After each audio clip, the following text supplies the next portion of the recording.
You may call him crazy, but you will not meet many men out there that are as tough-willed and persistent as this one. This is St. Louis, Missouri, 1954. An ambitious middle-aged businessman, Ray Kroc, moves from store to store, tirelessly trying to sell his steel milkshake mixers, but getting turned down each time. Don't write him off just yet, though, because this man will just not give up. This desperate and struggling tradesman will rise to become one of the most successful businessmen in the world. He will continue to self-motivate himself and drives around the city, hoping for that one special order. This decision will eventually pay off in the most unexpected manner. After yet another failed attempt to secure a client, he places a call over to his office in Chicago, Illinois. His call is received by an American businesswoman, June, who is also his secretary. She reads out a few of his messages and informs him that he has an order for 6 of his steel milkshake mixers from a restaurant in San Bernardino. The ordered quantity sounds like a great but shocking request. Excited, he places a call over to his potential buyers immediately. The order is, to his further confusion, increased to 8 steel milkshake mixers. It heightens his curiosity, wanting to know who would want to prepare 40 milkshakes at a time. Ray, eager to find out what is going on, instantly pulls out a map, traces the address of the restaurant, and begins a long drive to San Bernardino, California. He arrives at the location, and his eyes are greeted by a shocking sight. Ray notices a large crowd queuing in front of a fast food restaurant to get their meals, a strange phenomenon in the early 1950s, the first of its kind. Further driven by fascination and curiosity, he decides to join the queue and have a taste for himself. He buys a burger and can't believe that he got it in just 30 seconds. Ray is still munching on his hamburger when another middle-aged man approaches him and greets him.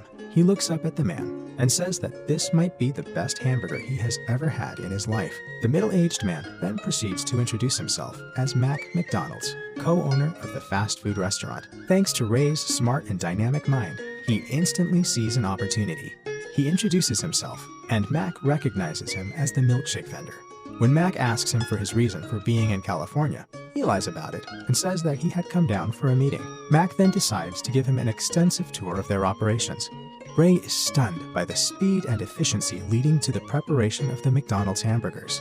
He meets Mac's brother, Dick, and offers to take both of them out to dinner, adding that McDonald's was the most remarkable restaurant he had seen in all of his years in the food service industry, and stating that he wanted to hear their story. Both brothers accept his invitation. At dinner, the McDonald brothers narrate the story about the rise of McDonald's hamburger stand in San Bernardino.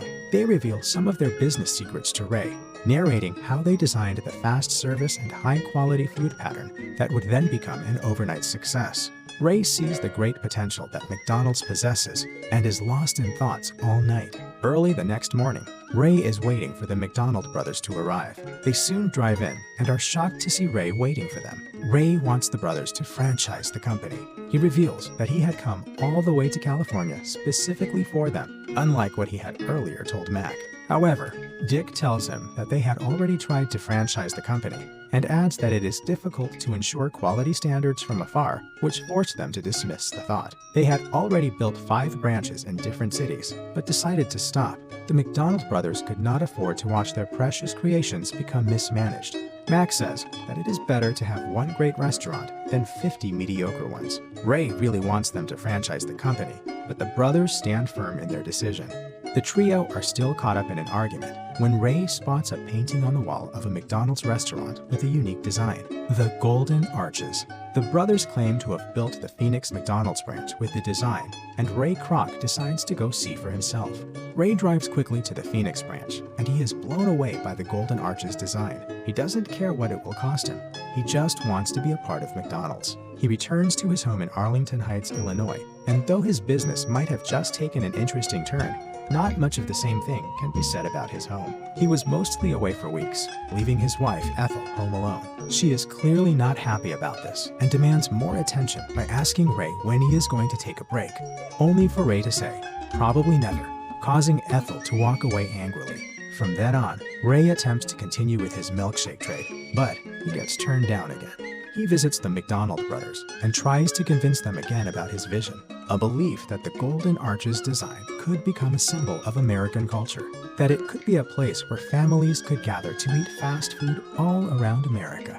Dick is still hesitant about the idea, but his brother succeeds in convincing him. They eventually proceed to sign the paperwork, which sees Ray emerge as a franchising agent for McDonald's in the Midwest. He is, however, bound by the contract to maintain the standard and integrity of the restaurant and consult the brothers for approval before any change is made. Ray Kroc has finally got what he wanted, but he does not rest on laurels. He jumps right to work.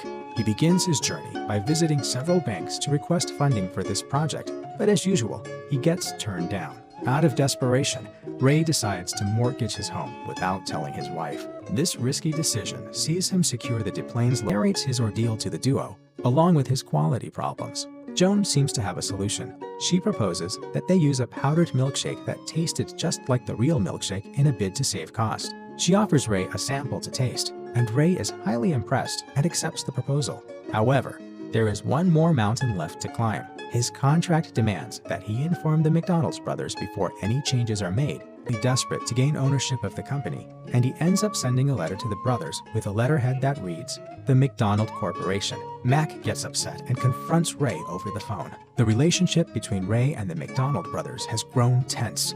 Mac is admitted to a hospital, and Ray decides to pay him a visit. He comes along with a bunch of flowers, and inside the bunch is a blank check, stating Ray's intention to buy off the company from them. The brothers appear frustrated over Ray's betrayal. After Ray leaves, Mac tells Dick that they are never going to win against Ray, so the brothers agree to sell the company for $2.7 million.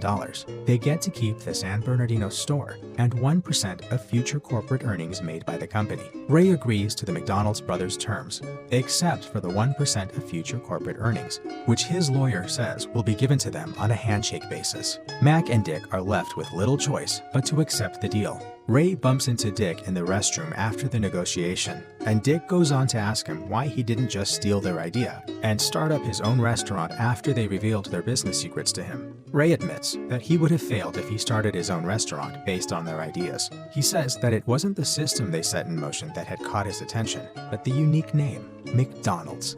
Ray says that the name sounded like America. In the end, the McDonald's brothers are told that they cannot keep their name on their store as stated in the terms of their agreement.